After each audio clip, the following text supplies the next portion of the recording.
Cornelia, somebody.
All right, welcome everyone. I'd like to call the second of the month regular school board meeting to order. Shirley, can we get a roll call, please? Jamie Clapham.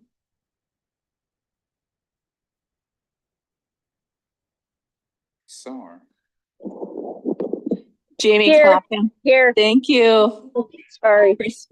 Christine Stephenson. Here. Donna Moore. Here. Michael Berkland. Here. Walt Schwan. Here. Katie Urban. Here. Arabella. Maricel is absent with notice. She could not get off of work. And Amelia. You didn't call my name, but I'm here. Oh, Troy Carr at the very top. My apologies. Here. We couldn't miss you. All right, at this time, we're gonna have a 20-second moment of silence.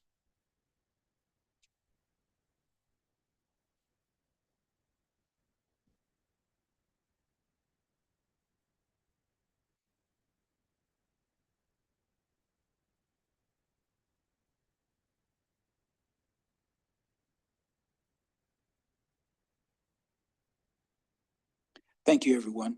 I'd like to ask everyone to stand for our Pledge of Allegiance, please. I pledge allegiance to the flag of the United States of America and to the republic for which it stands, one nation, under God, indivisible, with liberty and justice for all. Thank you.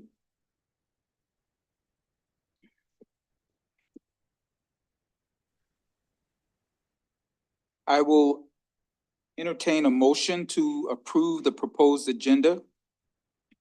So moved. Second. It's been moved and seconded. Any discussion? Okay. Since we have two people on Zoom, all of our votes tonight will be roll call. So Troy, here, yes. Jamie, Yes. Christine, Yes. Donna, Yes. Michael, Yes. Walt, Yes. Katie. Yes. Motion passes 7-0. All right, thank you very much. We have a very unique sharing of success tonight, so Yeah, all right. Dr. Strasser, take it away. So I'm gonna read a little bit, through the Associated School Boards of South Dakota. They do different awards and, our school board has, earned the gold level award. So I'm gonna read a little statement about what that means. The Rapid City Board of Education has earned the gold level award by earning the All Award. The All Award is Act, Learn, and Lead, which is earned by the cumulative score of the board using all board members' points earned. The cumulative score must have some points in each category by any board member to be eligible for an award. Under Act, activities in this category demonstrate participation at various board functions. Examples would be including annual convention, delegate assembly, or the NSBA National Convention. This category is measured and points are assigned as to the functions a board member has attended. Under Learn, activities in this category center around board member training opportunities board members have attended and completed. Examples would include attending face-to-face training sessions for board-specific workshops or participating in ASBSD regional events, webinars, or online courses. Points are assigned based on the learning opportunity and participation. Under Lead, activities in this category focus on leadership events or activities where board members take on a leadership role or participate in leadership training. Examples would include serving as state board officer, attending the president's workshop, or representing your district as ASBSD's delegate assembly. Points are assigned based upon the position or role held and activity participation. So to earn the gold level, you must earn at least 500 points, and our board has earned 600. So congratulations, board, on earning the ASBSD Gold Level Award. And I'm going to ask you all to come around because we've got a plaque to commemorate that. If you want to come around to the front here so we can take a quick picture.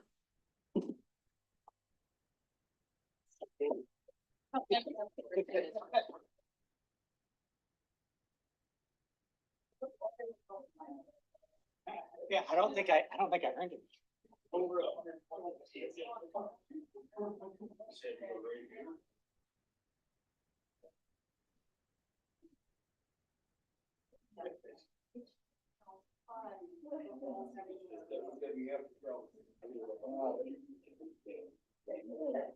Jared.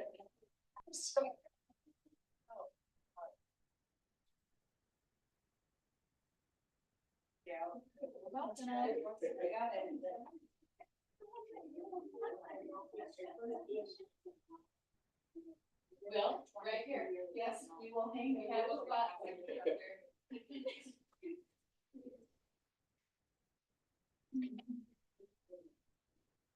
All right, I am personally very proud of this award and proud of this board.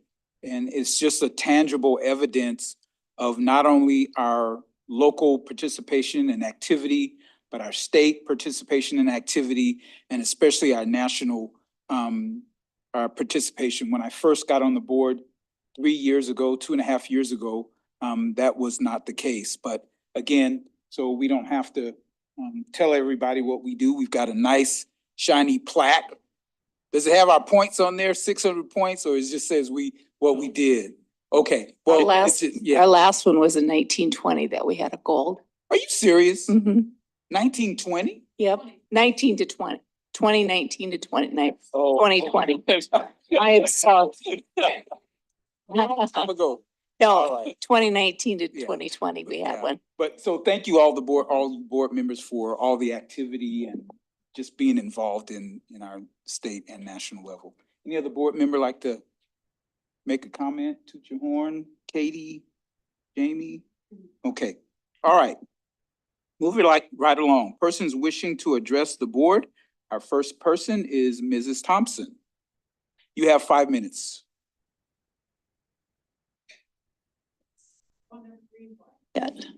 There we go. Okay. My name is Florence Thompson. I'm president of South Dakota Parents Involved in Education. I'm also a retired school psychologist with over 40 years' experience in the schools as a school psychologist. I just have some miscellaneous things tonight, a few things that are in the news. President Trump, if reelected, has vowed to eliminate the Federal Department of Education, which is unconstitutional and was started in the Carter administration. So we managed to get through a lot of our country's history without the Federal Department of Education. And it's really not the end of the world if we don't have a Federal Department of Education. Education authority will be returned to the states. And those programs that require federal assistance, like the school lunch program, will be just divvied out to other agencies. For instance, the school lunch program was part of the Department of Agriculture anyway. So these things can be, it can be kind of dismantled, and the authority for education will rest with the states. And another bit of news, the governor of Florida, Governor DeSantis, has eliminated all of the DEI programs, the diversity, equity, and inclusion programs in the state, has eliminated the staff positions. And this includes the Florida schools and colleges and state institutions. So there's going to be a lot of people looking for work at the coffee shops. Okay, and then this one is just for your information on policy M tonight. Policy JGA, prohibition of corporal punishment. It may come as a surprise to you to know that corporal punishment is not illegal in South Dakota. I am citing state law 22-18-5, codified law. Reasonable use of force by parent, guardian, or teacher in correcting child, pupil, or ward. And if you read that, it's not very long. It just says that a reasonable use of force can be done if a child is out of control, is a danger to themselves or others or whatever. So, this is still in effect in South Dakota. I've used corporal punishment myself, not very much, but it's very effective. Always used it with parent permission, and you can eliminate a lot of messing around in behavior programs, which can take years, by just one little spanking and the kid straightens out. Now, this is for children ages 8 and under. It's really not recommended for older kids, but it makes a heck of a difference with the younger ones. And once they're straightened out in school, it gets them off on the right foot. I can remember one case, a kid, I'll just call him JC. He was in a special ed class, but he was only in there because of behavior. And his parents came to me and they pleaded with us and they said, please spank him. Well, the teacher didn't believe in spanking, so nobody spanked him. He was in trouble all the time, just rebellious. And finally, he wrecked a Pella door, which was completely across the room, a very expensive wooden door, folding door. He wrecked that, completely wrecked it, divided 2 classrooms. And the parents, again, had asked us to spank him. Finally, he quit. And he was returned to his regular class. And I said, what happened? And one of the aides said, I spanked him. And that's all it took to straighten that kid out. So, you know, you can put a kid into your behavior programs for years and months, or you can get them on drugs. And a lot of times with those younger children, just a little swat is going to straighten them out. I could cite another case of a 4-year-old who was in special ed, and they couldn't get him to come in from the playground. He would scream, he would go limp. They'd have to lift him or drag him to get him in from the playground. So I went out with him. I had him by the hand, and when he went limp, I gave him a little swat on the tush, and I heard a poof. That was his diapers, letting the air out of his diapers. I don't even know if he could feel it or not, but it startled him, and that straightened him out. So, you know, the corporal punishment is not vicious and awful. It's reasonable and Ms. it's Thompson. biblical. It's time. Thank you. Right, our second speaker for tonight is Mrs. Gross. Good evening, board. My name is Sarah Gross, and I am an alumni of Rapid City Area Schools. I'm a parent of 2 Rapid City school kiddos, and I'm a teacher at one of our 13 elementaries. I'm an enthusiast for school, as some of you know. I love to learn. There wasn't an organized book about the school district, and so recently I've been digging, and I've been enjoying it so much. If you're out on 44, take a look at the Presbyterian Church on the right. It was Big Bend Rural School, and it became Big Bend Presbyterian Church. So that's a recent find. Like I said, I'm a school enthusiast, and so I follow a lot of educational funding. I'd love to comment on Florence's federal funds. We appreciate our Title I funds. You know, South Dakota is, according to Mike Dietrich, we get money in more than we pay out. So that's just a clarifier. A few weeks ago, I wrote a few grants and organized an effort to give away t-shirts that read, I love my public school. At the end of the pumpkin festival, on a very hot day, a gentleman came over to me and we had a conversation that has prompted my public comment today. He was a really nice gentleman who was a little cheeky about supporting the schools. He made complaints about the system, and at the end of the conversation expressed his intent was to sell insurance to staff. And I was appalled. I was like, I just spent a half hour talking to you and you just wanted in to sell insurance. And I couldn't believe that that's what he wanted to enter my workplace and make money off of us, and then wasn't an actual supporter of what I do every day and what the school does every day.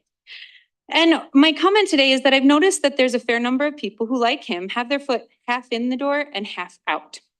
And I'll be honest, I was one of them. Out of convenience, my own kid attended a private school for a few years. It was easy to drop both of my kids off where they had a daycare and a school program. And it was really lovely for a couple of years until my friend from Stevens said, how can you be such an advocate and not be using the public schools yourself? And he chuckled at me and we moved on. And at the time I was a little defensive, but after the comment sunk in, I could no longer do a double think. Belief in one thing and showing my allegiance to another entity through my patronage was really gnawing on me. And so I moved both of my kids. When my little guy started kindergarten, it was the right time to come and to our public school system. And now I feel aligned in my belief and my action. So I think there's a fair number of employees and community members who are doing the same thing, and I fear it's going to change our community. We must plant both of our feet firmly on the side of public education. I feel like we're in a harder time where trust needs to be regained by our community, and that our staff and our employees and our patrons are the best people to champion the message of what public schools are. So the idea of public schools is just so noble. The curse of ignorance, as Horace Mann put it, can be avoided.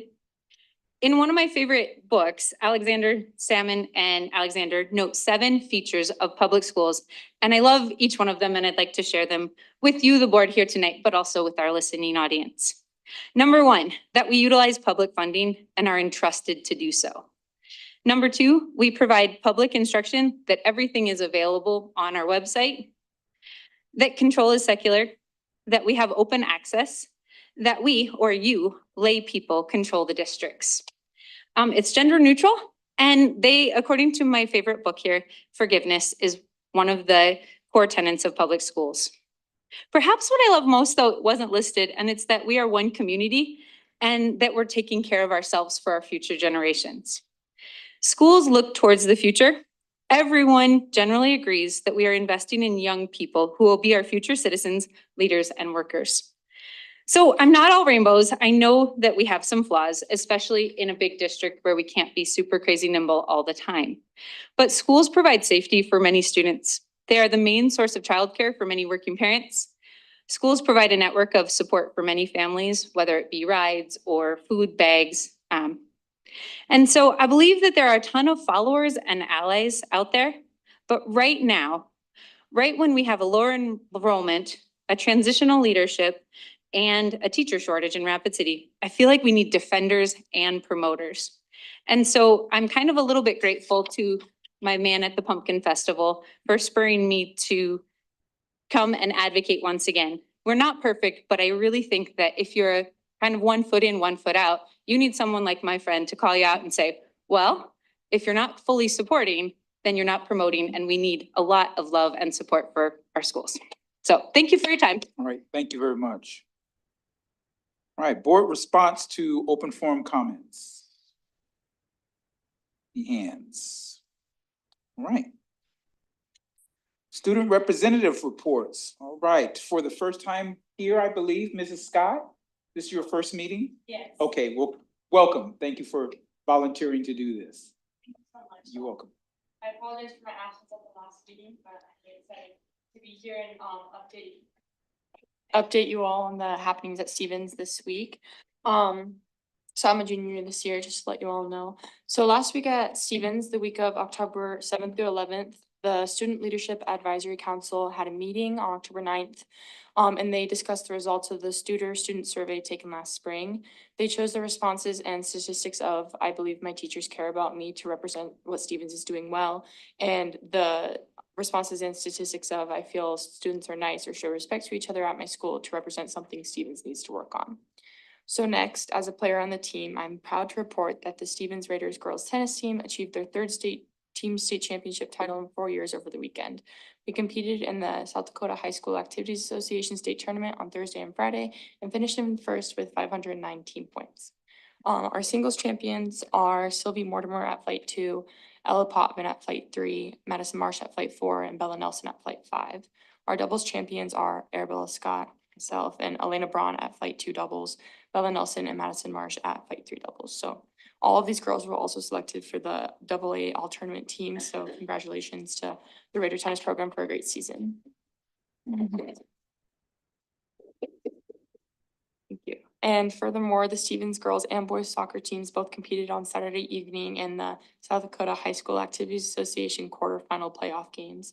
The Raider girls team won 3-1 over the Brandon Valley Lynx, and the Raider boys team fought hard and unfortunately lost in an overtime shootout 3-5 against the Watertown Arrows. Congratulations to the boys soccer team for a great season. And the Raider girls advanced to the semifinals against Aberdeen Central tonight, October 15th at Sioux Park Stadium. Good luck to our girls soccer team. And then to wrap up for sports, the Stevens Raiders football team took on Sioux Falls Roosevelt Rough Riders on Friday, October 11th at O'Hara Stadium. They competed hard and played well for a final score of 7-35. So to switch gears, the Stevens High School Orchestra performed their first fall concert under Director Tammy Schnickrind and Assistant Director Anthony Nesland on October 7th. They played popular fall pieces like This Is Halloween, The Evil Eye and the Hideous Heart, and Waltz of the Wicked. And also on Wednesday of last week, Stevens had the privilege to host a Yale representative for the benefit of junior and senior students and their families. So that was a great opportunity. And this upcoming week at Stevens, the Stevens High School Band has a fall music concert on October 17th at 7 p.m. in the Milo Winter Auditorium. And once a semester, Stevens High School puts on a school-wide service project to help NHS members and anyone who would like to help with volunteer hours and a school-wide service project. And so this one is The fall project is presented by the Future Business Leaders of America Club. It is on October 18th. It's a trunk or treat located in the Stevens High School Fine Arts parking lot. So decorate your car and come join from 4 to 6 p.m. And additionally, Stevens is recognizing Red Ribbon Week from the 21st through the 25th of October. There's a poster contest deadline on October 15th to raise awareness surrounding substance abuse. The theme is Life is a Movie, Film Drug-Free. The posters must be original using digital art, drawings, paintings, and include an interpretation of the theme. There's also a similar video contest with the same theme, Life's a Movie, Film Drug-Free. The deadline for that is today. And to wrap up my report for Stevens tonight, we have our teacher spotlight this week is Eric Iverson. Mr. Iverson has been teaching at Stevens for 4 years, and he has been in education for a lengthy 27 years. He is exclusively teaching AP US History this year, as it is in such high demand at Stevens and his favorite class to teach. He's an amazing and humorous teacher to have, starting every class with a dad joke out of a book and a sound effect button.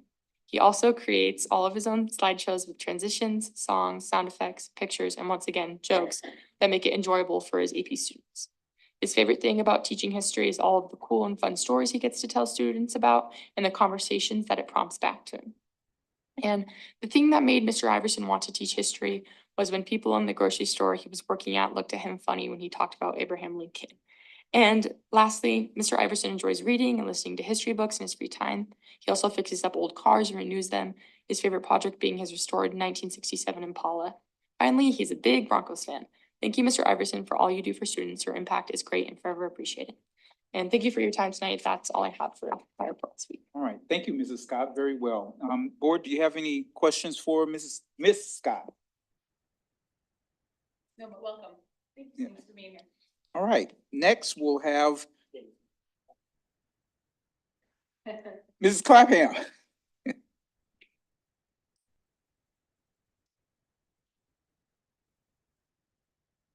Mrs. Clapham, you're, Sorry, my finger isn't working on my screen. I just wanted to say a big congratulations to Arabella on the state title, and that I got my first experience watching high school tennis, watching the ladies, and I was really glad to be a part of that. So congratulations, and thank you for letting me be a little part of that. Thank you Right. so much. all right, at this time, we'll have a report from Mrs. Schaefbauer from Central High School. All right. Hello, everyone. Hello. Since the last board meeting, a lot has happened at Central. First and foremost, homecoming was an absolute success. More students participated than ever before. The dance actually had so many students attend that our next dance will have to be held in a bigger area, which is amazing. Throughout my time in high school, I've never seen people as excited about school events. Plus, our sports are going great with Central's football team pulling off their first win and breaking their 29-game losing streak against the Sioux Falls school, no less. So that was pretty impressive. And to make it even better, the seniors finally won our newly added spirit stick. So I'm very happy about that. The rest of the grades probably aren't.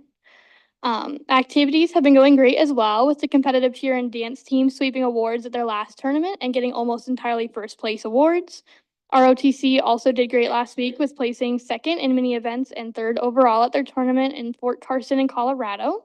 The theater department is working on setting up a trip in summer 2025 to Italy, and the band and orchestra groups are diligently practicing for their summer trip to Norway and Sweden, which is also in summer 2025. All state orchestra auditions are being held tomorrow. So even though students are very, very anxious, it's really exciting to see what chairs they'll all get and if they'll get in. The marching band also attended a competition in Yankton last Saturday where they took second place and will be attending a showcase next weekend or this weekend. Knowledgeable had a competition recently too, along with many other academic and athletic activities. And overall, cobblers are just having an amazing start to the fall season. After the discussion on esports at the last school board meeting, I figured I'd look into the game club that we have at Central. And in speaking to the game club president, he told me that last year there weren't a ton of options when it came to games for people to play.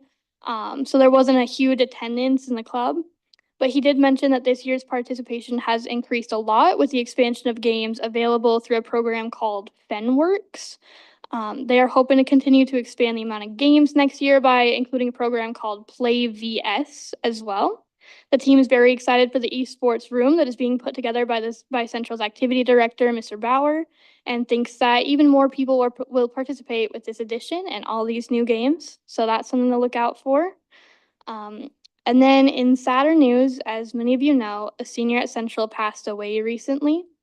This is a really big tragedy, and I feel greatly for his family and friends. To honor him, there will be a wiping of tears ceremony. I believe this will be tomorrow.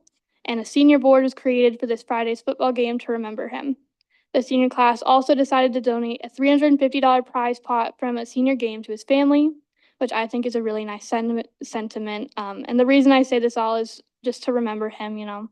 And also, this really shows how Central students are supporting one another in these really hard times. And I really appreciate all my peers for stepping up and caring about one another like this. And even through these hard times, once a cobbler, always a cobbler. Thank you. Yes. All right, Ms. Schaefer, thank you very much. Very good report. Any board member comments to? All right, I don't want to miss anybody.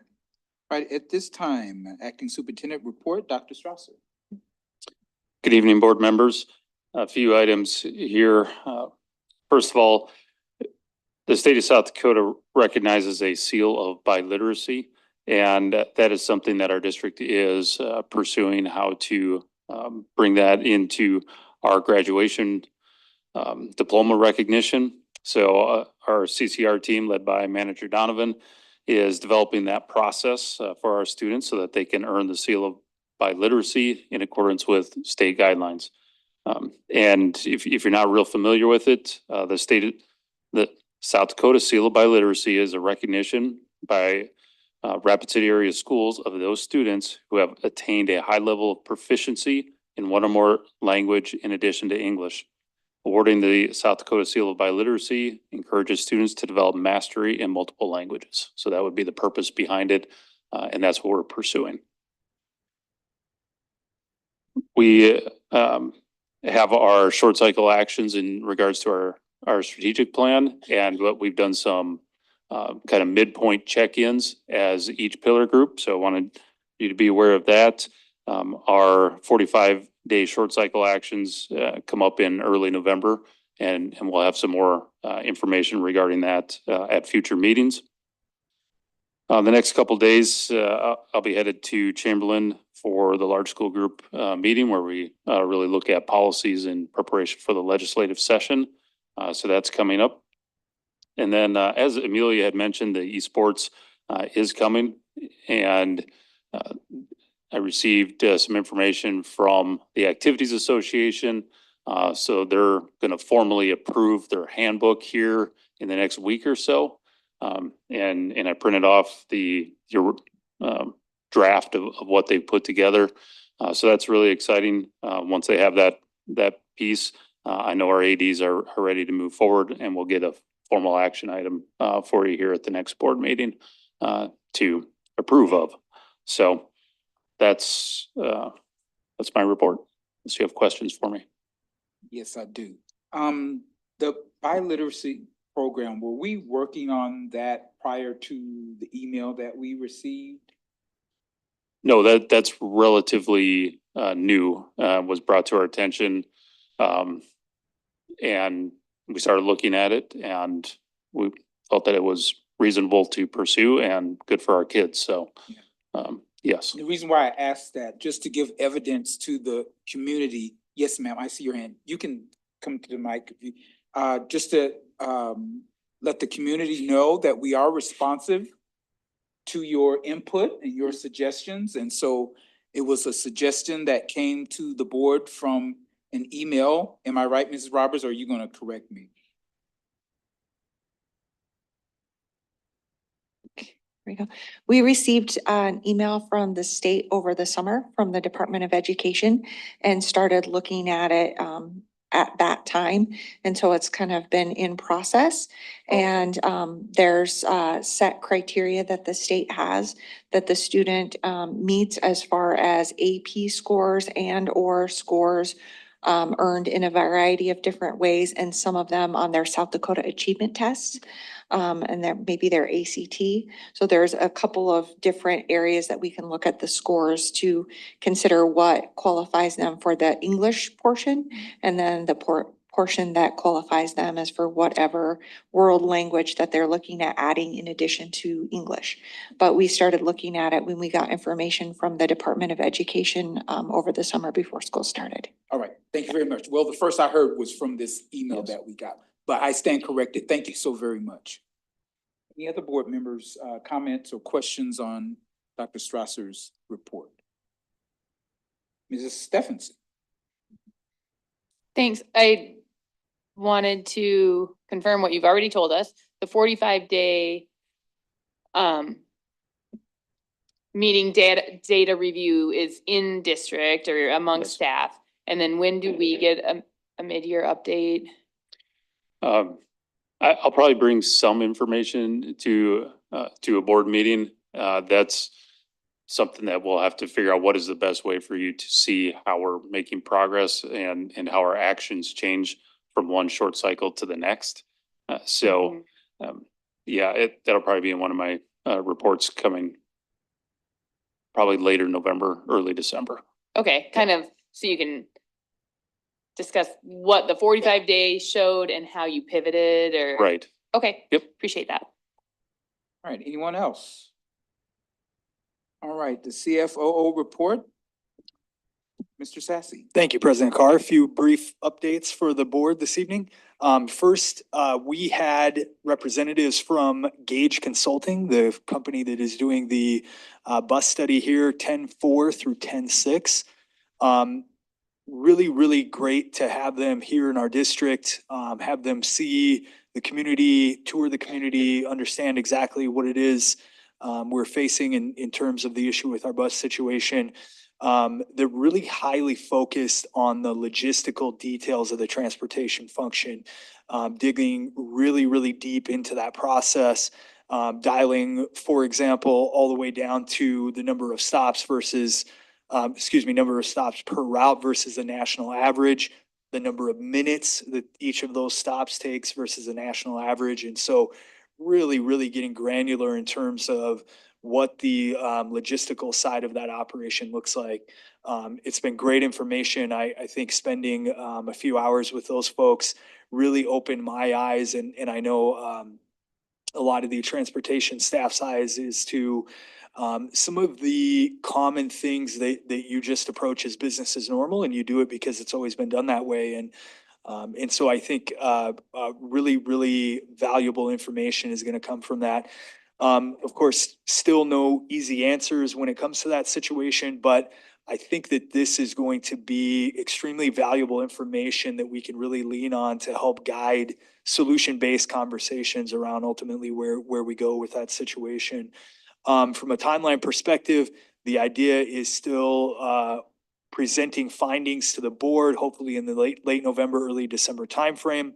And then obviously starting public discussions from there with hopefully, if there are to be large scale changes to the bus function, that we would have a very specific timeline rolled out to the community for what that was going to look like after the first of the year, early part of the first of the year, so that there could be the ability for the community to absorb that information and understand exactly what's happening. Obviously, as we go and as we're starting to understand more, if we need to make adjustments to the timeline and or implementation of solutions, we can do that as well. But so far, I feel like that company has done a really excellent job with those conversations.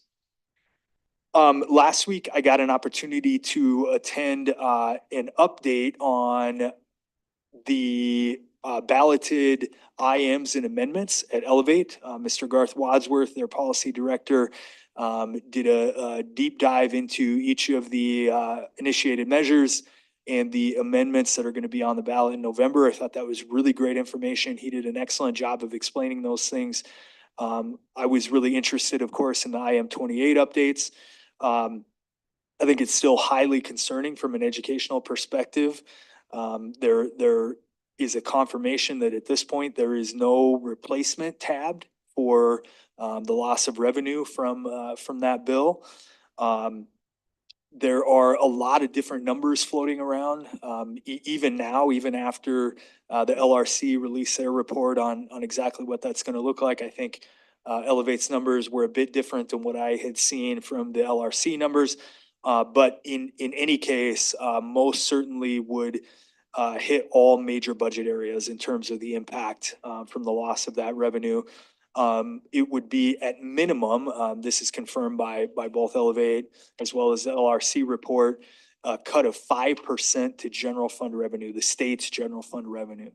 And of course, with no replacement revenue tab, that would most likely mean the same cut to the expenditure side. Obviously, that may be adjusted in specific areas, but given the idea that education and the accompanying education programs make up about 35% of the state's general fund, there again is no reality where it would appear that education would not be hit in one form or another in terms of the lost revenue. So this is a issue that Elevate is taking an official stance on, and their official stance is vote no on IM 28, a no vote. I think it's really important and would encourage all community members to understand what both a yes and a no vote mean, because I think that the idea of not having to pay taxes on those items is great, but not understanding exactly what that means and exactly what the impact could be, not only to education, but across the board in terms of health and human services to the state, is a really big deal. So again, would encourage everyone to do some research on that and really understand what both a yes and no vote mean. Quick update on the master planning. So Co-op Architecture officially approved last board meeting as the master planning company. We had them in the very next day to our facility committee meeting. Had a really great conversation with them, really productive. Jade and I have also met with reps from Co-op several times since then, just continuing to deep dive into our facility situation. They spent all day today doing building walks with Jade, so they've really hit the ground running, and they're getting immersed very quickly in the facility situation of our district. So not a huge update around that area. Obviously, as they continue that study and as more information becomes available, we're going to try to do a good job of keeping the full board updated on those updates from that study. But feel great about them. Again, I think an excellent selection. They're going to do a great job with that and have really pushed forward quickly, which is exactly what we wanted them to do. And then lastly, just wanted to inform the board, I will be presenting at the What's Right in Education Conference in Denver next week, next Wednesday morning. Was asked by Casey Blakowiak, our contact in Huron Studer, to come in and do a presentation at their conference. It will really be centered around the process that we went through in sort of this unique situation where we had facilities that were included in the strategic plan and how we work through the process of operationalizing that and finding success measures and a lot of those unique tools that we developed. So I'm really excited and honored about that. I think it's going to be a great opportunity to represent our district and some of the hard work we've done around that pillar. So that is it for me, President Carr, and happy to answer any questions the board may have. Any questions? Just to say congratulations to Mr. Thank Saxon, you. representing the district. I know you do well. And, It's going to be great. Will it be live streamed? Will we be able to see or? I don't know that for a Okay. fact. We made a joke that there will be we're sending like 10 people, so at least there will be 10 people there to watch my portion. But Okay. no, it's gonna be great. I'm really looking forward to it. Back on Yeah, how you did. yeah. All right. Thank you, sir. Yes. Mrs. Stephenson. I just want to reiterate what I've said before. I really appreciate the busing study and taking some action on that and trying to find some solutions so that if at the bare minimum, our families can have consistency with what's offered, and make informed decisions that actually they don't have to pivot and change Yep. week to week or month to month.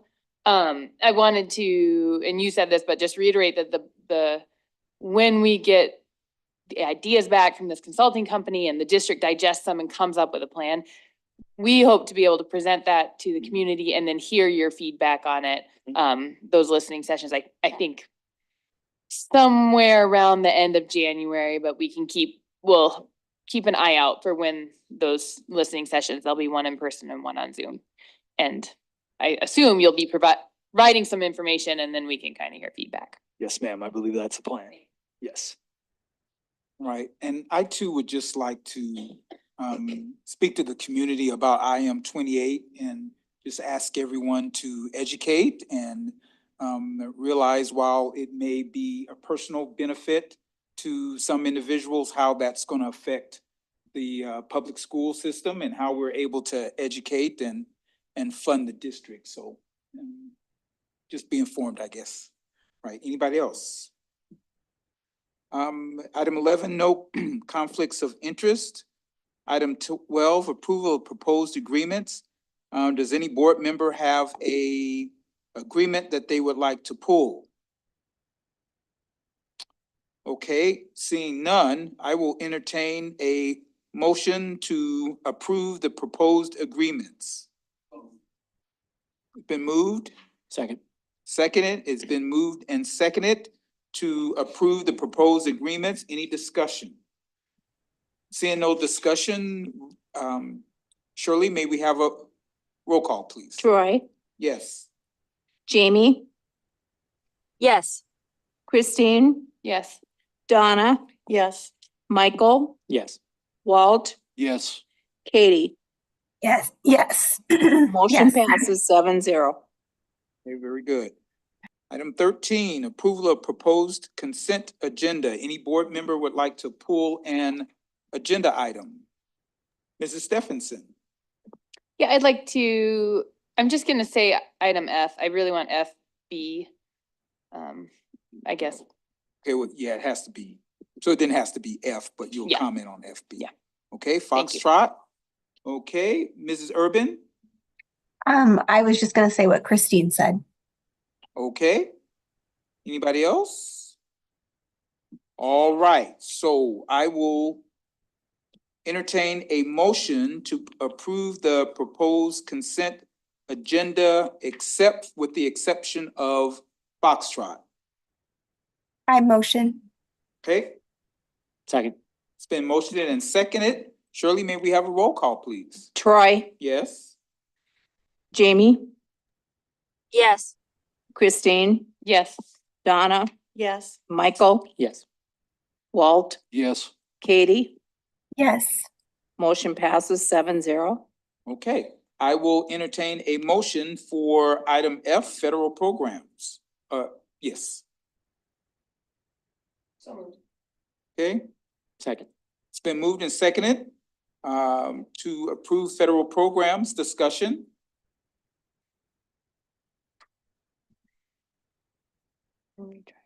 Yes, ma'am.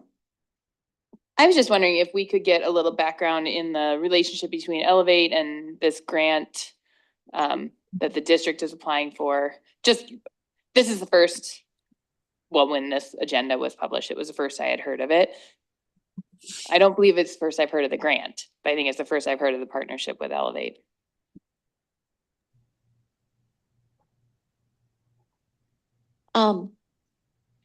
Part of the requirements of this grant is that we have a community partner.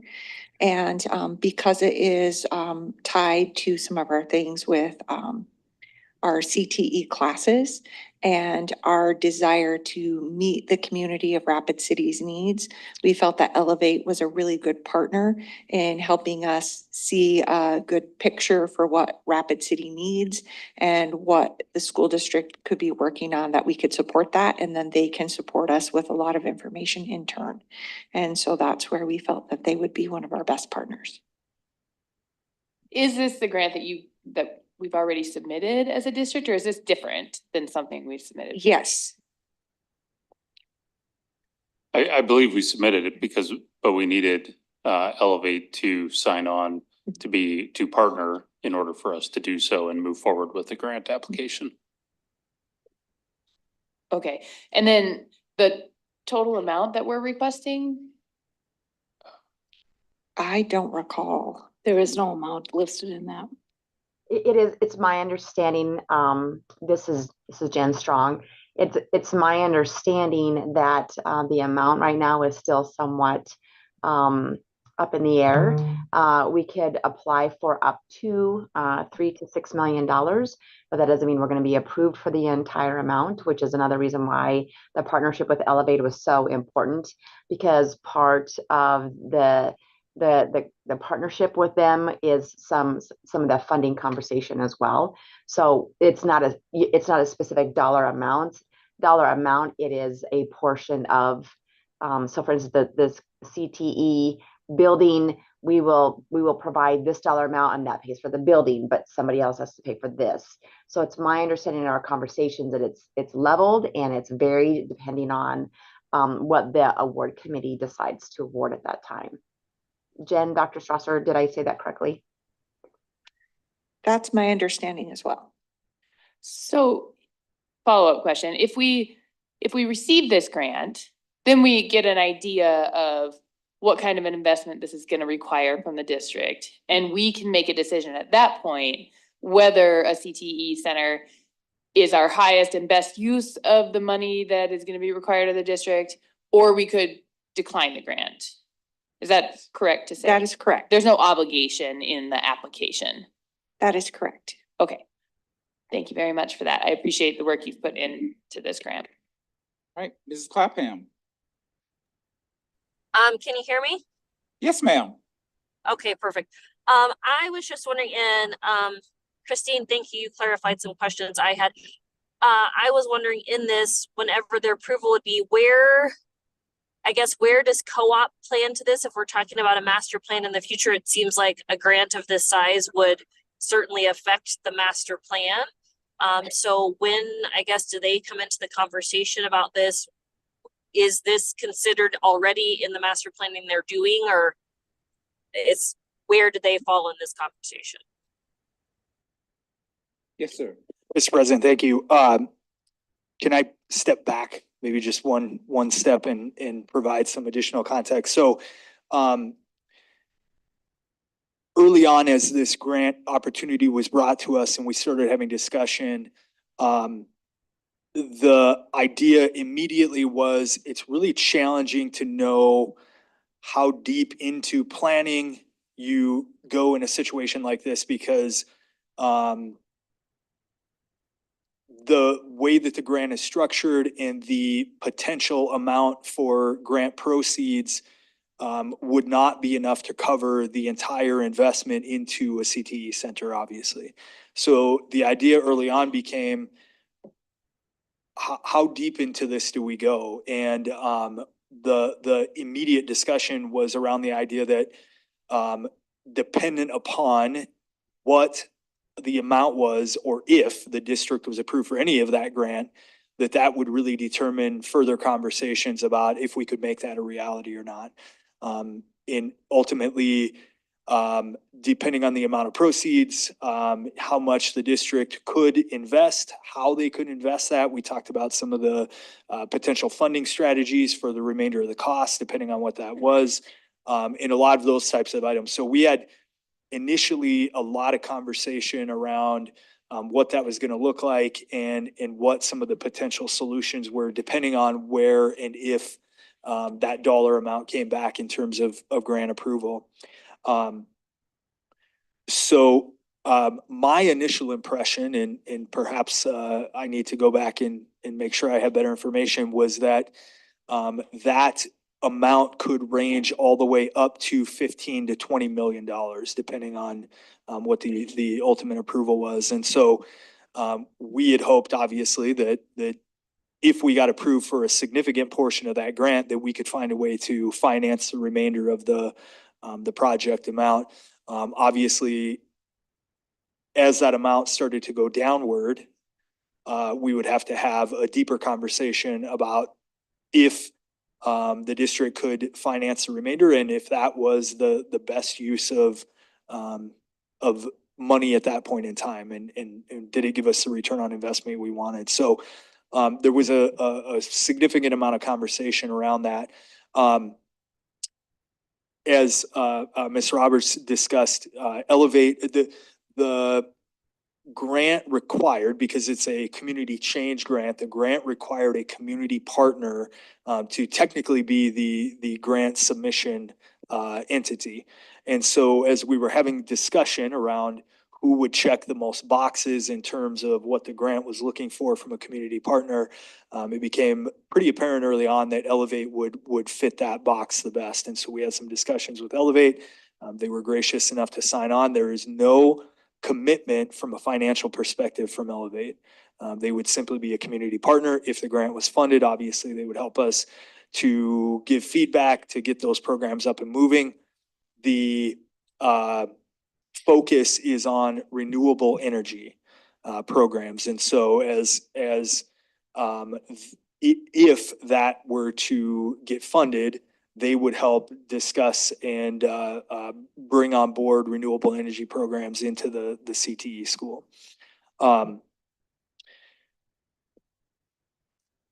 Get me back to what your question was, please, President Carr. I lost track of It was actually Jamie's train of thought. question. Jamie's and, question, excuse She me. was talking about how that is then Master plan. part of the master plan. Yes, okay, gotcha. So obviously that would certainly change the picture of what the district's resource planning looks like in terms of facilities.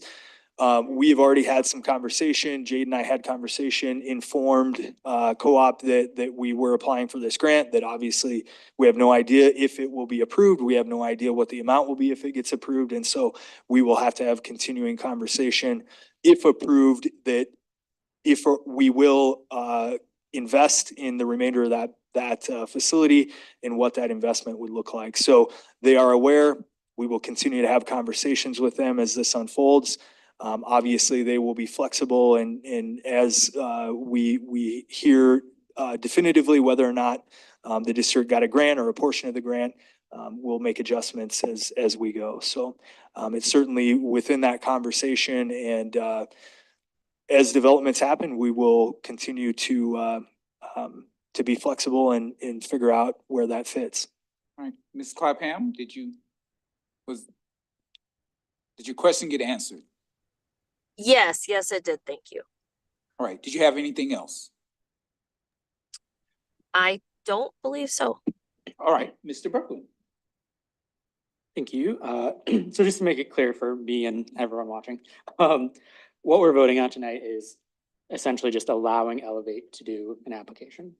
And all of the logistical stuff that'll come later if we get it. Is that Yes, sir. accurate? You're exactly right. So related to that, do we know kind of timing as to when we would hear back? I believe Ms. Strong, were you able to hear the question, Mr. Brooklyn's question? Yes, I'm so very sorry. I'm fumbling to find my buttons as well. Right now, we're not really sure. We haven't been given a definitive answer, but I do know that they want to give us an answer before I think February, so that we can start planning and breaking ground. I think this summer, if I remember correctly, Coy, is that kind of what you remember hearing also, that we're going to hear an answer before the end of the spring so that we can start planning the spring and summer to break ground if need be, is what I remember. Yes, I believe you're correct. If I recall, and I believe there is it's a two-step approval process. And so there are applications that will make an initial cut and be considered for sort of the second round. And then if you make it into that second round, that will be a determination at that point. And then I think, yes, I'm fairly sure that Mrs. Strong is correct. It is February that we're supposed to hear definitively. So. And I think I misspoke also. It's not a break ground, but to begin planning. Is it like 18-month planning phase or something like that as well that is involved? That there's funding for the planning phase as well, but I think it's an 18-month planning window or something like that too, right, Coy? Yes, yes, correct. Okay. Yeah, thank there's a lot of pieces, but yes, you are absolutely correct. This is simply to acknowledge the MOU with Elevate for them to submit the application. you.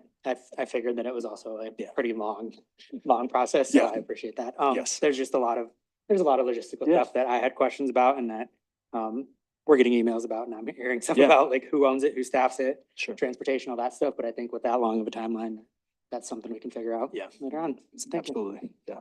All right. Mr. Sassy, you had your hand up. Is that, No, sir. okay. All right, apologize. Mr. Swan. Thank you, President Carr. Just a couple questions here. I'm trying to follow along, it was, so this grant process was originated by us, by RCAS. We searched out a community partner, Elevate, right? And then Elevate is essentially the kind of the just lead community partner in this regard. And for the focus will be renewable energy as part of a CTE process. Am I following correctly? I mean, all right. So with this two-step process, then we'll probably flesh out a dollar amount and kind of the pieces, I guess, of financial and leadership and all of that, right? Am I following correctly then still? Yeah, certainly. Okay. So obviously there is a ton of conversation. And again, I think it's, this is a tricky situation, unlike a grant perhaps where you're applying for the entire expense amount or you either get the entire expense amount or you don't. This is certainly a different situation. And so it's hard to understand how deep you go into planning. We had a schematic developed as part of the submission process. So we had an estimate on a building amount, in at least have a rough idea of what the cost of a facility like that would be. But certainly there would be a ton of planning left to do if we made it past the initial selection round and into the next selection round. And then obviously throughout the planning phase as well. Okay, so we had to apply to whom? I guess, who was the benefactor? I guess, who's the guy giving the money, or who's the firm giving the money, or? I believe it is an EPA grant, which I know is weird given that it's community change, but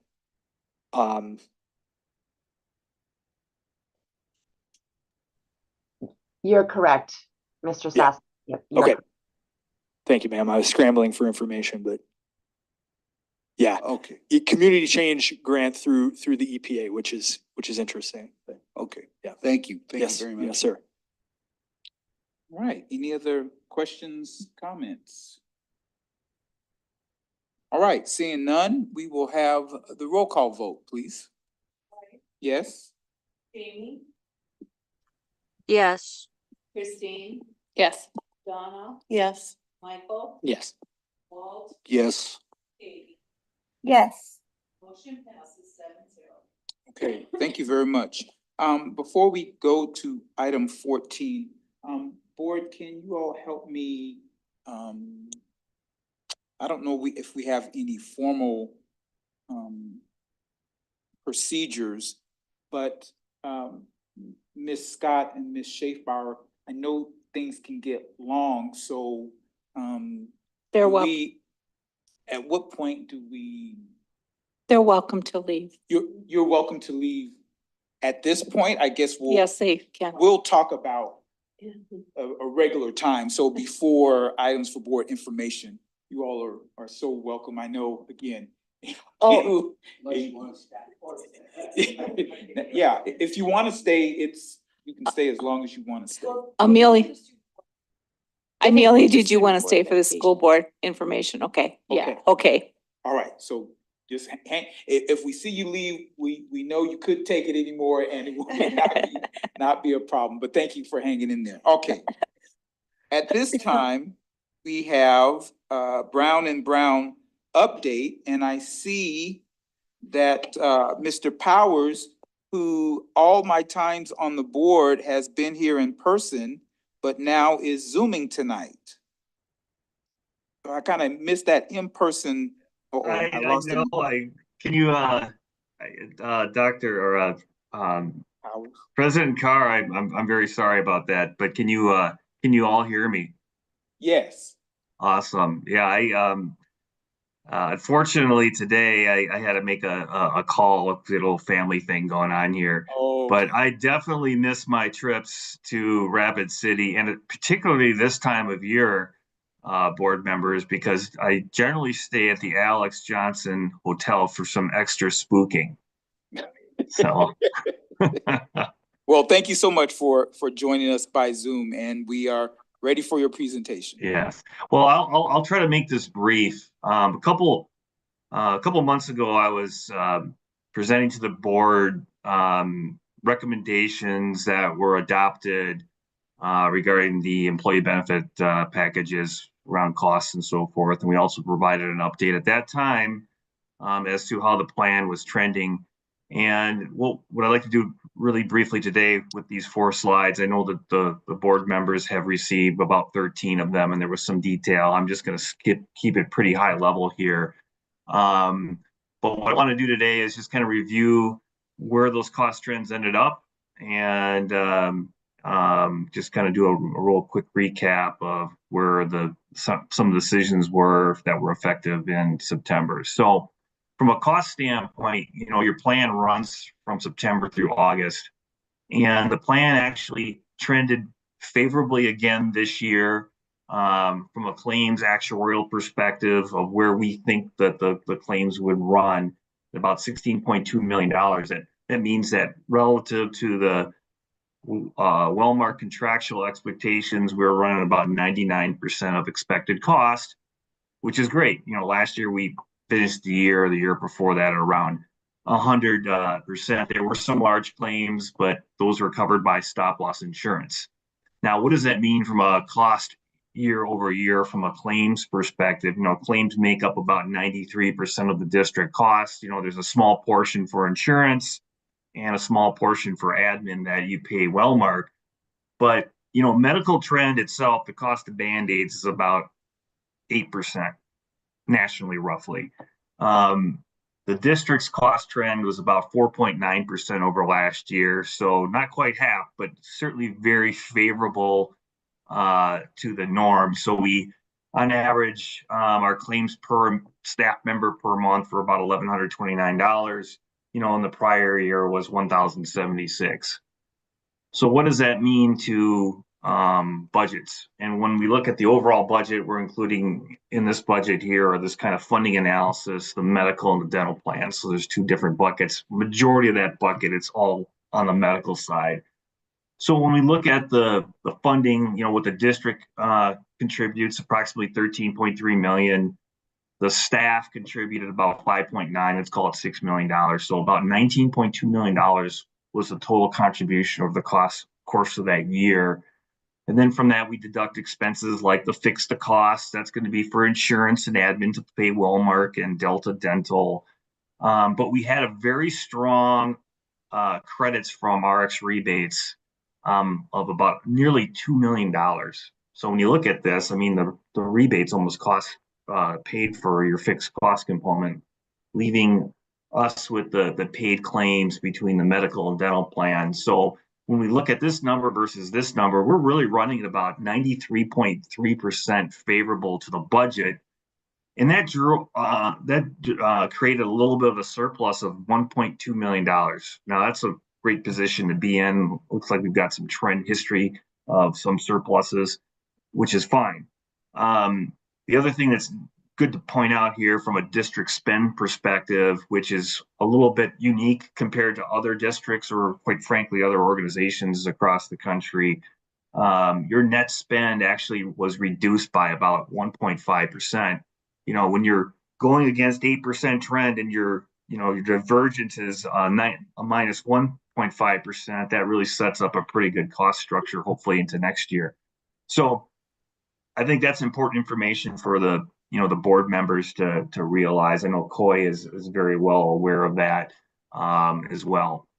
So last slide I want to share with you is that your district went through an annual enrollment or open enrollment process with benefits effective for your new plan year in September. Your HR team at the district delivered a very successful communication enrollment process again this year. And some of the things that I just wanted to point out that were changed and recommended changes that were adopted was a 5.7% increase to the funding rate, which also impacts, the contributions that your staff pays. There was no plan design changes effective this current plan year that were effective in September. We did find and provide an enhanced specialty RX program with Prudent RX, which is part of Wellmark now. So that's going to deliver a little bit better value to staff. So in other words, staff's going to pay a little bit less for some of those specialty medications, and the district is also going to receive some additional savings. So that's good. The dental plan received a 3% increase to current. Your basic life and disabilities through the standard were all essentially the same. And then the vision plan with IMED, the current rates guaranteed through August 31st, 2027. So those are all locked in. Were there any questions for board members or anyone listening? Okay, anybody have any questions? Oh, Mr. Sassy. Thank you, President Carr. Mason and I sort of speak the same language sometimes, and we enjoy the boring stuff together. So just very quickly want to make a couple comments. I think that this is such an important point I want to emphasize to the board. When you think about the idea that the district spent $19 million on health benefits last year, that's a massive portion of our budget. And it's so important that we are maximizing the efficiency of what we're doing with our plan. It's huge in terms of recruitment and retention.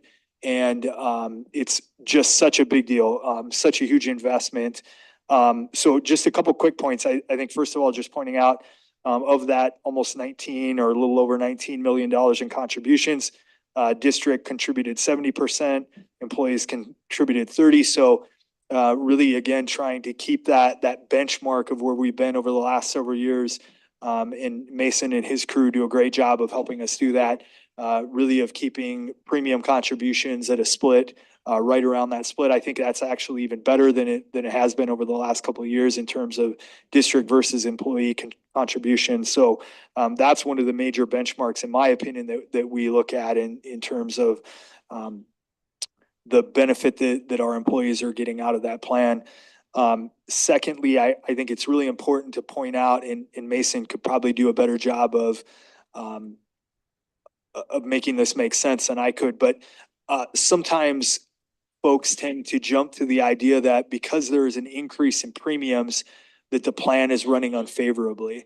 And that's not the case. And I think this is a great example. Last year was a great example of that, where we actually ran better than normal in terms of plan favorability, under total expenditures, about a percentage point, which is a big deal when you're talking about those kind of numbers.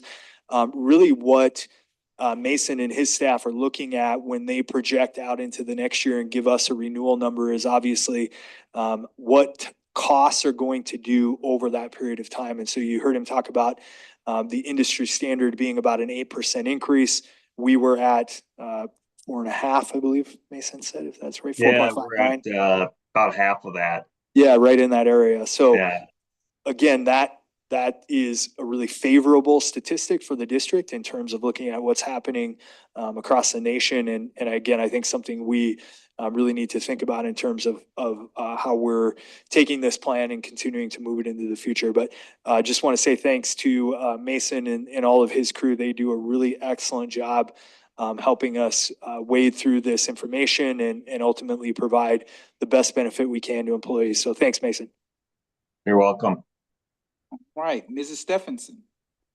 Yeah, I just wondered what you said, I think maybe the second to last slide, that this year there's a 5% increase. Is that an increase in participation or an increase in funding? That's an increase in funding to the budget for the overall. And it increased because premiums increased?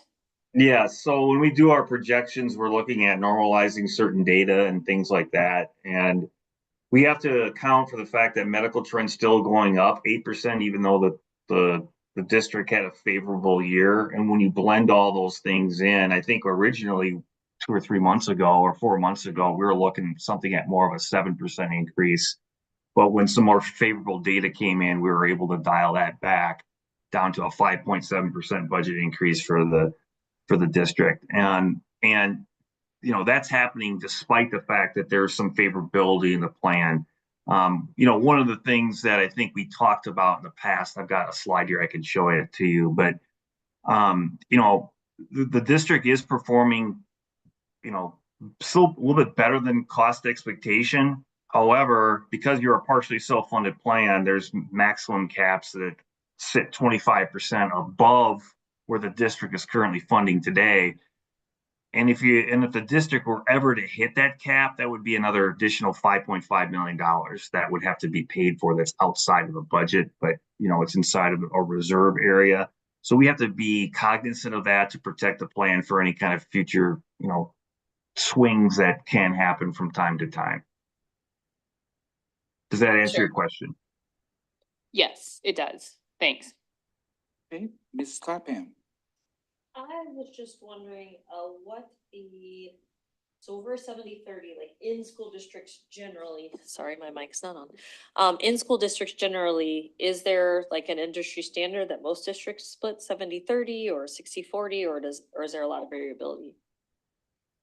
There is from our experience, there is some variability on that. I would say that school districts in general to market have a more favorable cost share similar to what Rapid City School District has. Some are not as staff friendly for sure. But I would say that Rapid City is pretty much in the, I guess, the sweet spot, if you will, in terms of that relationship. Not to muddy the waters too much here, but you know, if the district came in more closer to expected cost, that would automatically mean that the district is spending more money, and would even make the staff portion even look more favorable than what it is. If that makes sense, because it's all done on a percentage basis. Coy, did that make sense the way I said it? Yes, it does. There's a lot of nuance to, especially given that as part of the benefit package, many districts will engage in negotiating that split on a yearly basis, or you know, whenever their negotiated agreements comes up. We have not approached that in that manner in this district, which I think again has really led to having a more efficient and effective plan because we can control the costs better. But I think in terms of how we compare nationally, as well as just how we're doing in terms of just comparing ourselves to ourselves on a year-over-year basis and trying to maintain that benchmark is a big deal. And if we can do that, that we're putting our benefits in a benefit plan in a good position. Absolutely. Any other questions for Mr. Powers? All right, thank you, Mr. Powers. Very good presentation. Appreciate your time. Thank you, board members. Have a great night. All right, you too. All right, at this time, I'm going to make a minor change to the agenda item 14. Let's go ahead with item C, our Student Board of Education presentation. Who's? Yeah. Okay. All right. Thank you, President Carr. At our last meeting, we brought up just some generic information regarding the development of a student school board. At my time visiting with students at the Student Voice Forum, they brought this proposal forward. I've since shared that proposal with you all and had some varying discussion. And I wanted to have an opportunity to answer further questions that you might have, as well as we've got some representatives here from the Student Voice Forum who are advocating for the student school board. And if you're okay, if we hear from some of them as we go through this, that would be awesome. But just a couple quick basic things. This does, moving in this direction would replace the Student Voice Forum with the Student School Board. So that would be their mechanism for sharing their voice and kind of emulating how a board functions.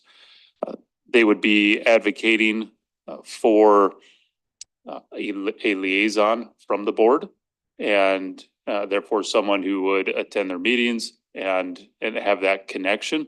And that's really the action that the board would have to decide on at some point is, do we want to have a liaison and appoint that moving forward? So this as a group, I look at it as a club in the sense of it's a school just approved opportunity for kids to come together. We've got someone leading with Ms. Kiner. So that's generally how we are looking at this at the moment. So Amelia, did you have anything to add, or other representatives? I can real quick. Yeah, basically, one of our biggest problems with the Student Voice Forum is that it's not very highly attended.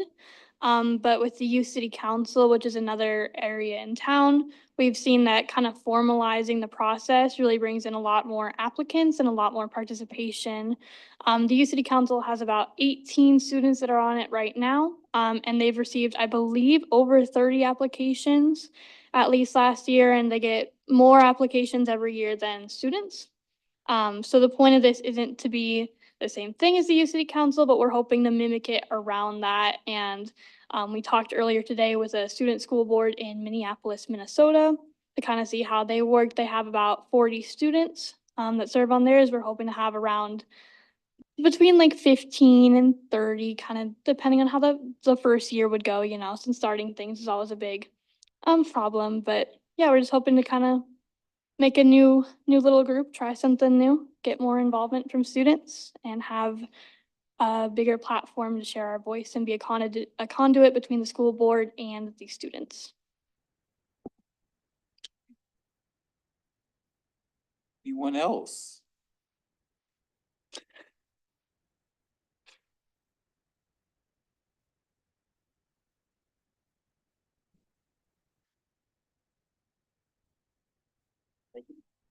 So last year when working with the Student Voice Forum, one thing I found really beneficial with within our schools and things like that was communicating with former Superintendent Swigert.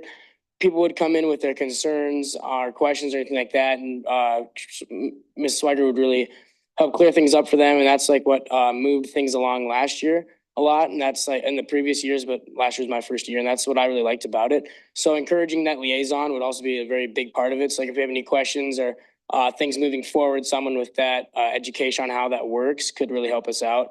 And I think if we got that formalized, just like you said, that would bring in a lot more people. Because last year we didn't have as many as like we would hope, but formalizing that just like we do with the Youth City Council, it definitely brings in a whole lot of people. So I'd like to add to that.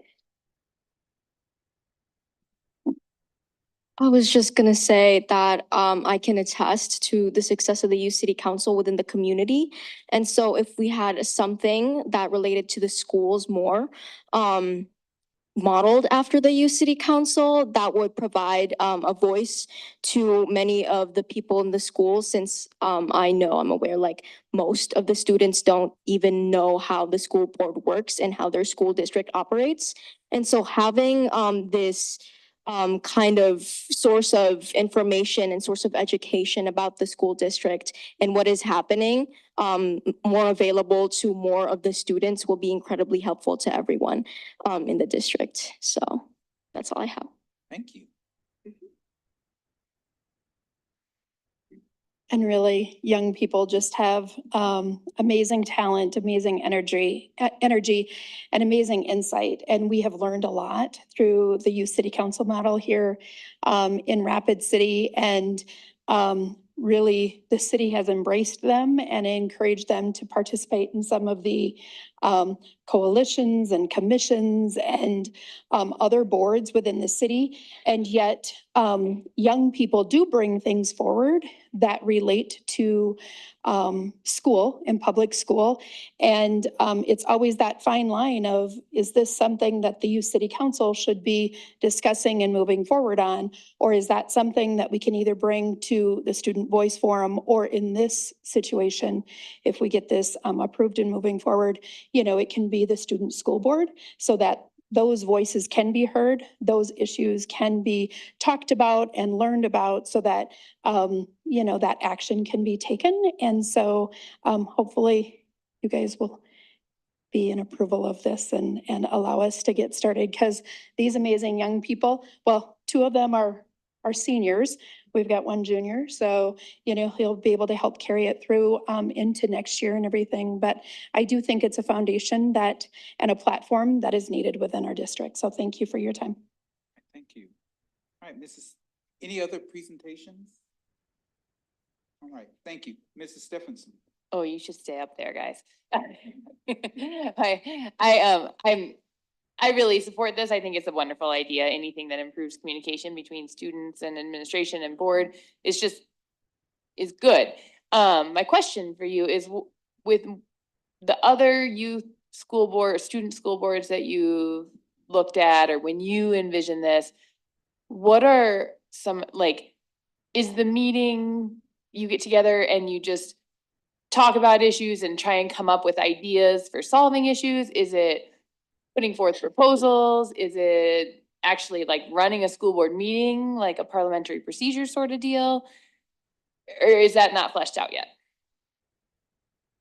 If I may, we have a lot of there's a lot of very different students, you know, in our district, and one of our biggest things is getting that diversity on there. So there's gonna be, I think, a lot of different kind of voices and different action plans that maybe the students take. And I think it's definitely good to leave it up to their interpretation in the future. That way it's not just one set thing. We were hoping to use parliamentary procedure, still just the formalizing thing. Yeah.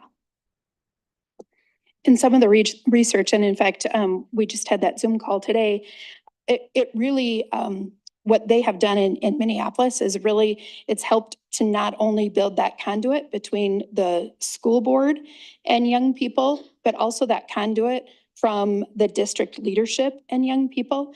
And so what they have done, and also what I do know with the youth city council model, they invite speakers in on a monthly basis. And then from what is shared in that presentation, then they decide if they want to take action in something or on something, and what that might look like. Let it be that they form a work group or a committee or whatever is needed to move that forward. And then also a really important piece too, like Ioana had brought up, exposing them to the school board is going to be really important. There's a lot of amazing young people in our community, and unless they serve as a school board representative, they may be in their 4 years in high school, don't even attend a school board meeting. And so with the student school board, there will be at least 2 representatives in addition to, I mean, the student rep will always be part of your school board, but there will also be from the student school board 2 representatives that will come to observe the meeting and then bring information back to the student school board about what they learned, what was confusing, what they felt that, you know, maybe there's something that they need to propose or write a memorandum on. And then that liaison, whoever that may be, would also help to clarify and educate a little bit more if maybe there was a misunderstanding in what had been relayed back by that student school board rep. So, or not, yeah, the attendance rep is what I want to say. So. Anything else? Ms. Clapham? That actually, again, appreciate you coming. I appreciate student interest. I'm excited about it. You partially answered my question in that I do think it would be a good opportunity for like speakers, administration, DDL, so that the students could have a greater understanding of the workings. So I was wondering if that was part of the plan, and I owe Amelia an apology because I was supposed to send her an email about a presentation that I saw at National, and just soccer tournament sort of sucked the sucked the timing, but I would be very happy to forward that group. Actually, they would do a yearly event for seniors that had actually speakers from the district and explain things, and they picked the topics, and it was kind of a whole big thing. It would probably take a year or two to get that on the ground, but I found that very interesting. But I think it's a great idea, and I appreciate the time that's been put into it. And I know obviously it'll take, you know, a little more time to refine it, but I look forward to it. All right, Dr. Strasser. So as you kind of contemplate some things brought forward here, I think it's awesome to see student advocacy. And this is a way to kind of refine that advocacy process while putting, emulating what government processes are in place. So as a former government teacher, that just really sits well with me. I think that model is great. This is also cross, as you can see, it's cross schools. So bringing kids from both high schools together to be a part of this, I think has very good value. And it also extends down to 7th and 8th grade. So I don't know how soon that becomes a part of it, but I know that is a goal to extend that way, and therefore you're building leaders and really bringing representation. So they've done some nice research looking at different opportunities that have been out there, and trying to learn about this and bring this proposal forward. Again, this is something that you can contemplate. You don't have to take action on or anything tonight. It's informational, but it's really, as a board, indicating your support for them to come together as a student school board, and then deciding on if you want to appoint a liaison or not.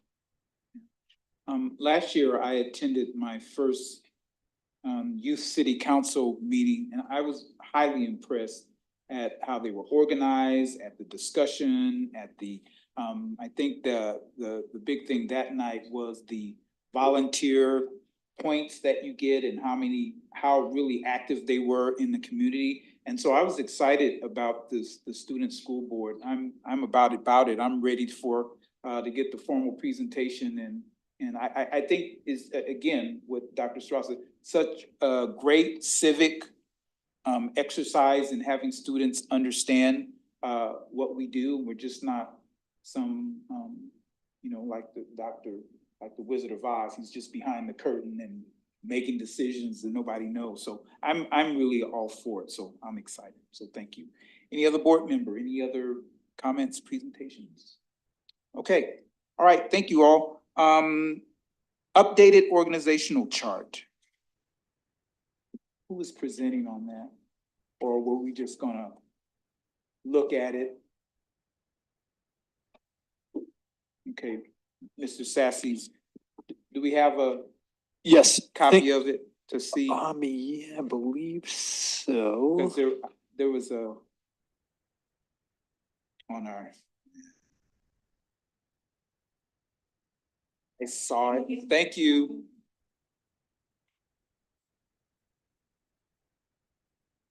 As you contemplate this, there are just some minor changes regarding positions that were not originally on there.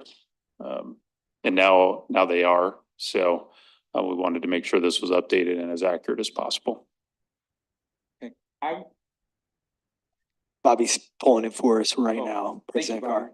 Because there was a portion of it that I personally wanted to bring up to see if there was any desire from the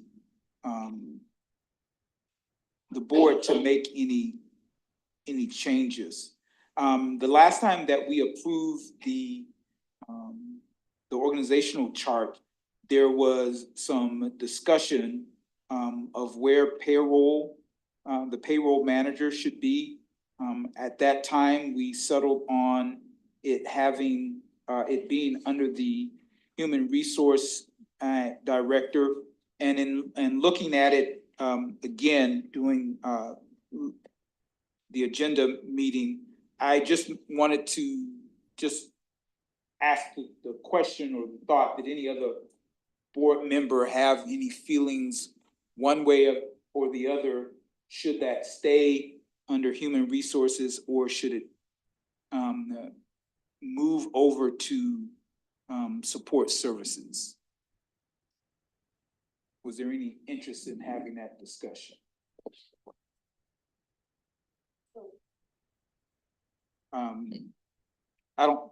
They don't, Ms. Clapham. Sorry, I'm bumbling here. I guess my own question, I didn't really necessarily have a desire for that. I guess just for the sake of having meaningful conversation about it, as you brought that up and I was processing. If you did move the payroll manager, and then is that just saying that then the other two below that would be the only two between the human resource director and the payroll manager would be on the same line as all the managers under support services? It wouldn't be? Yes, correct. They would fall under Mr. Sassy's supervision. Anyone else? Am I the only one interested in? Ms. Stephenson. Yeah, I feel like this is an organizational question that I don't feel really in a position to answer. Like, I feel like the superintendent and CFO have gone over this and told us what they recommend, and not knowing exactly what the payroll manager versus the human resource, like how closely they work or how closely they work with the human resources director. I just feel like if this is an area where I don't really have a say. If this is what we're being told is the structure that makes the most sense, given the jobs that those professionals do, then I'm comfortable with what's being recommended. All right, Mr. Swan. Thank you, President Carr. My only question is it broke? Is it something we need to fix? Is it something that, has anything catastrophic happened that we're considering this, or is this just? Well, we're only consider it because I thought it was an personal interest to me, to quite frankly, change it. But again, if there's not a temperature to do so, then we have to do so. So it originated from me. Okay, so are we experiencing any issues there, or? Maybe just provide a brief background regarding that conversation. The last time we had it, when I think that was probably a year ago-ish.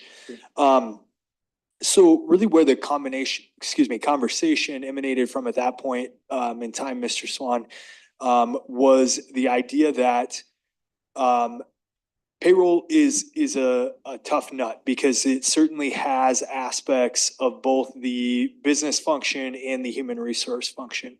Obviously, the district at some point in the past chose to separate it out from under the support services, relocate it under human resources. As we were having a discussion, was the district and the board were working through the reorganization of the org chart at that point. There was discussion around the idea that because payroll is such a significant function in terms of the financial aspect of the organization, so 85% of all district expenses are payroll related. It is doing a huge amount of volume through that program. And ultimately, my issue, with complete transparency and total respect to everybody in HR and everybody under payroll, was the idea that because the fiscal audit falls under my umbrella, and I am the individual in this organization that is responsible for the outcome of that audit, payroll has a major factor on that audit, because obviously it is experiencing a significant amount of financial transactions every year. And ultimately I have no control over that function. And so the conversation really stemmed around, okay, where is the best place for this function to lie? And certainly if it does not lie under support services or under the CFOO umbrella, that ultimately there needs to be an understanding that if there are audit issues that are related to payroll, that those are not housed under the support services or the CFOO. And so as there was deliberation about that at that point in time, and President Carr, certainly correct me if you think I am misspeaking here, but the board at that point in time felt most comfortable with keeping the function under human resources. And that at that point in time, it made the most sense. I would continue to tell you from my perspective that remains a concern. Again, with total respect to everybody in HR and in payroll, I think they're great at their jobs. However, just like many places in an organization like ours, from time to time, they experience audit issues. And again, just to be transparent, my concern would remain that shows up really under my function as my responsibility, and I don't have any ability to direct that function to try to cure the issues. So that was really the major background on that, Mr. Swan, at that point in time. You have anything else? Okay. Mrs. Urban? Well, I was just going to concur with Christine. I think if Coy feels like it's something that is important for him to have some supervision over, then I would defer to him on that decision. And it sounds like you probably think that there is some value in that. So I trust you, and I think that if that makes the most sense, then that's what you should do. Okay, so Ms. Urban, let me clarify. So based on that statement, and if you're agreeing with Christine, then Mr. Sassy is saying and suggesting, and he's right there, so he can say that it would be better, payroll would be better served under support services. That was my understanding, yes. And I'd support that if that's what he thinks is best. Okay. All right, Mr. Berkeley. Thank you. On that, similarly, I don't know. But part of the discussion coming from the other side, because they're not here, was we are paying humans. And so being under human resources does make sense in that. So I would say that that dotted line is important regardless. I'm totally good moving it over to support services, but keeping that dotted line over to human resources, because I think there is a human component there, but I don't super care. But my other question actually was totally off topic, so sorry. But what are the other changes on here? I think school safety manager is maybe one, but when I looked at it, I was like, this looks exactly the same. I think we missed the warehouse, print shop manager was not previously listed. Yes, correct. So we made the move to pull that position up to a manager post the rework of the org chart. That was the support service side. And then I think, Bobby, there was a couple of them. And then under special services, they now have two managers. One is elementary and one is secondary. So then we added that second manager on. Those were the only two changes. Awesome, thank you. Okay. Mrs. Clapham. Yes, so I said processing in live time. As I listen to Coy, I tend to agree. I guess my question in that, as we kind of defer to our experts, does either Dr. Strasser or Mr. Manuel have a extremely strong disagreement or reason that they wanted to stay the other way? Because obviously, not that I don't trust Coy and understand, but I also like the other side of that is someone else thinks it should be this way. So if there is a reason, or I don't want to say argument, but support for leaving it the way it is, and I do agree with Mr. Berkeley, like the dotted line should never leave, regardless of which one it goes under. But I just wondered if Mr. Emanuel felt like there was a strong reason that it absolutely should stay the way it is. I think he was on. He was on. Mr. Manuel, are you? Yes. All right. Do you have any comments? I really don't have any strong feelings one way or the other. There is going to still be a lot of interaction because payroll does tie into benefits as well. So regardless of whether that reports to myself or to Mr. Sassy, there's still going to be some interaction, but I really have no strong reason to disagree or oppose that move, because what Mr. Sassy is saying relative to the auditing oversight, he's 100% correct. That does fall under his purvey. And so I can tell you from my experience in the for-profit world, payroll is a hot potato. It usually is either going to fall under human resources or on the finance side, and it really depends a lot on the individual organization and how they want to structure that. But there's really nothing that I'm going to say I disagree wholeheartedly with that decision. I would certainly support that moving over under support services. Okay. All right. So with that being said, obviously we're not voting on this tonight. It will be Dr. Strasser, thank you. It's okay. I was just gonna add real quick to what Mr. Manuel indicated. I think there's so much crossover there, and one of the things, the challenges with an org chart is we don't just live in silos. We have to have collaboration, but how do you put that together so that we're reporting to the right people at the right times? And so I don't have a strong inclination either way, I think. But I think there will continue to be a heavy crossover based on the responsibilities of payroll, so. Okay. All right, and so again, Mr. Swan, I'm a org chart nerd, so I just kind of love them. And I personally think it should be, payroll should be under support services, understanding that they're still going to work together. My big thing is, again, if I'm responsible for something, I want it to be under me. It's the exact same reason why we split out the business manager from under the superintendent, so that we could have direct, if we're responsible for the budget and the money, then we should have direct access and information from that. Okay, so when it comes up for a vote, I think,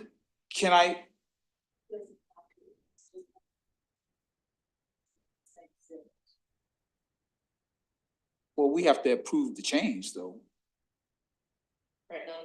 Not tonight. I think that the board would want to acknowledge formally that there was a change in the organizational structure. Yeah, I think it would be a good idea. Okay. And that would give us some time to have further discussion and ensure that we're all on the same page. Board, just for clarity, since there hasn't been any objection to it moving, I will either do one or two things, either move it under support and then there can be objection, or if it stays the same, I will make a motion to move it when we vote for it. So.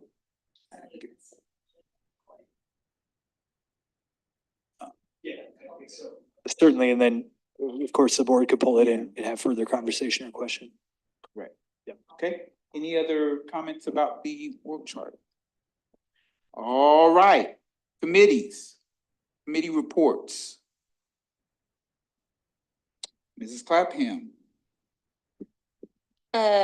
Couple community reports. So the biggest one and probably of most interest to people is the large group OCR met last Thursday. I think it was. Man, my days are running together. But met last Thursday.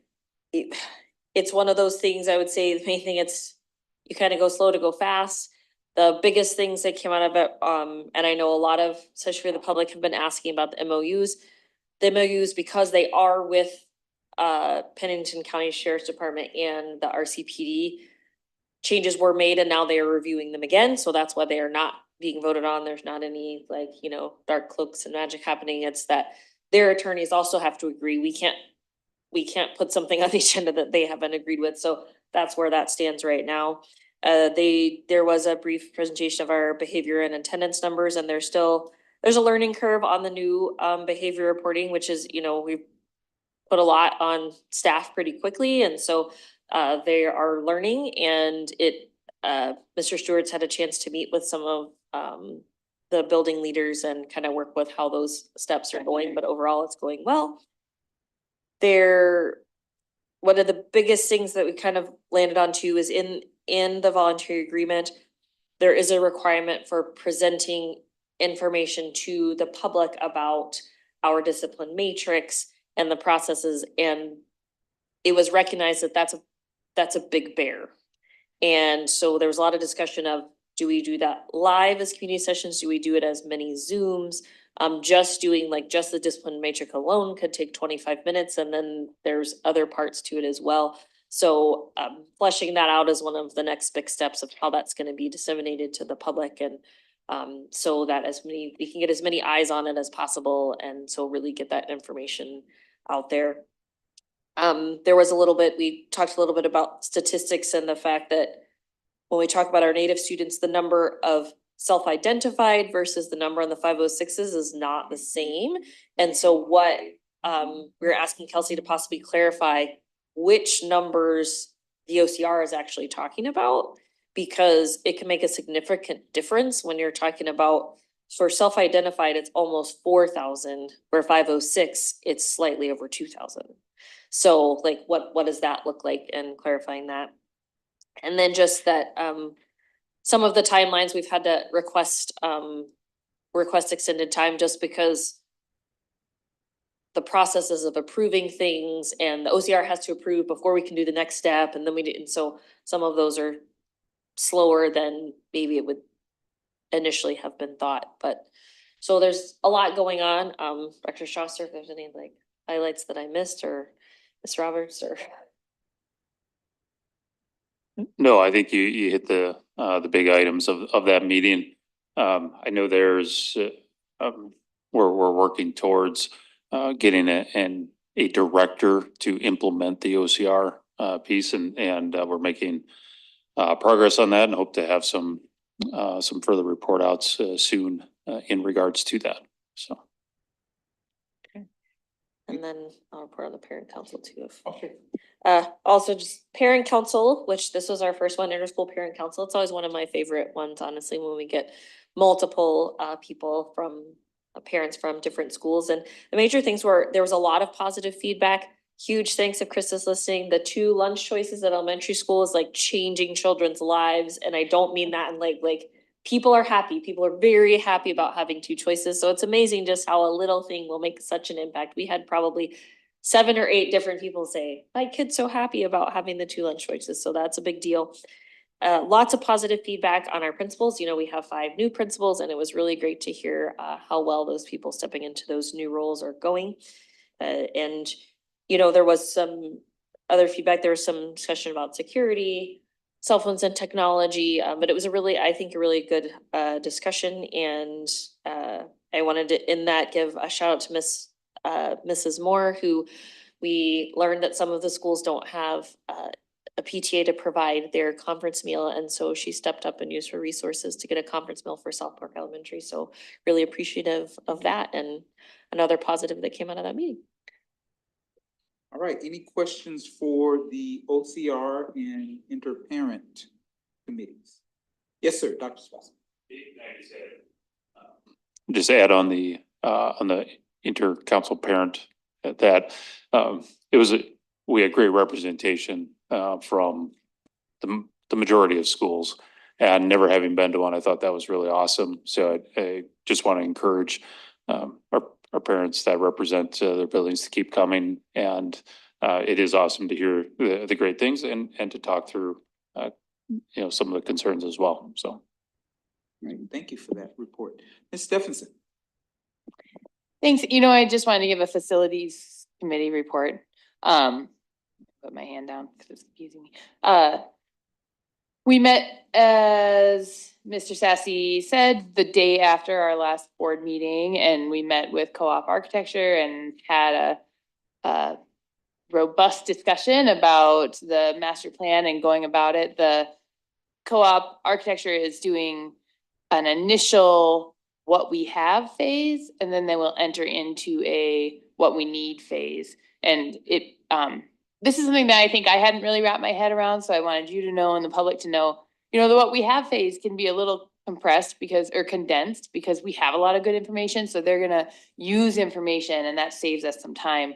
I think what might need to be expanded is the what we need so that we get a lot of input from the community. This is our chance to get input from the community about their priorities. We know our needs and priorities, and of course, like, everything needs to be weighed, but we do want to hear from the public, so I want the public to know that that process will be starting later this fall into the winter. And then we move on from there. They come up with a master plan, and you all will be a part of that process as we as they develop a master plan. We definitely want to be sure that all members of the board are aware of the direction that that's heading. So that's kind of what the facilities committee is up to. We were going to meet tomorrow because we are scheduled to meet twice a month, but we've canceled tomorrow because Jade is out with co-op people doing all these facility visits this week. And so just, there will be no facilities committee report for for the next meeting. As for the community outreach committee, we were gonna meet today, but 2 of the 3 members were actually, you know what? Realistically, 3 of the 3 members were not gonna make our meeting at 4:30 today before. So we postponed it to next Tuesday. So we'll give you more updates at that point. Okay, any questions for the facility committee on that report? All right. Mr. Swan, do you want to report on or did you do that last meeting? Yeah. No, okay, so you already reported on the last one that I was at. Okay, I'm behind. All right, any other committee reports? Just a committee update. Mrs. Moore has asked to be off, to come off of the finance committee. And so, right now that leaves me and Christine. And so if there's another board member that's interested in being on the finance committee, then there's an opening. Otherwise, it'd just be Christine and I. So FYI on that. Anything else, committee? All right, others, any others? Mrs. Clapham. I feel like I just have a lot to say today. No. 2 others. One, it was brought forth in parent council, but I really wanted to, and I hope if she's not listening, or on, actually, I hope she's not because she's a principal and should be doing something else right now. But I just wanted to give a huge, shout out and pat on the back to, Cindy Lundgren. When a parent is sitting in a meeting and in joyful tears and says to you, I would go to battle with my principal because she has done so much for my child. And that I would never take my children out of Grandview because they have been so supported. And this was a parent that school wasn't going well. This wasn't the, straight A, happy-go-lucky child. It was a child that was struggling to even walk in the front door. And that what that says about her commitment, her staff's commitment, to making her school a place for every kid, no matter how hard it is. And that is just huge. And those are the kind of people that we have in this district, and we're so appreciative of them. And also just to say at parent conferences, I just did my first middle school parent conference.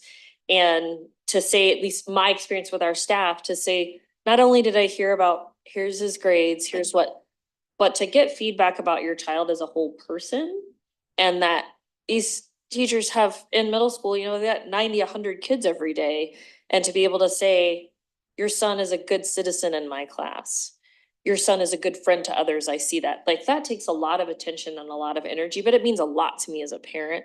And so I just applaud our staff for investing in so many kids and so much time, but being able to give that kind of feedback to parents when they come in a conference is huge. And I just really appreciate our staff and having that perspective and that way of looking at our kids as whole kids and not just the percentage on the paper or the letter on the paper. That's really important. Thank you for that. Any other? All right, I have, just by way of announcement, Our next board meeting or the first board meeting in November will be Monday, November 4th, not Tuesday, the 5th. And the board made that decision to make that annual change so that people are free to vote on election day. So again, that's the initial notice. Obviously, it will be on the on our website and letting people know that that date has changed. Anybody else with any other?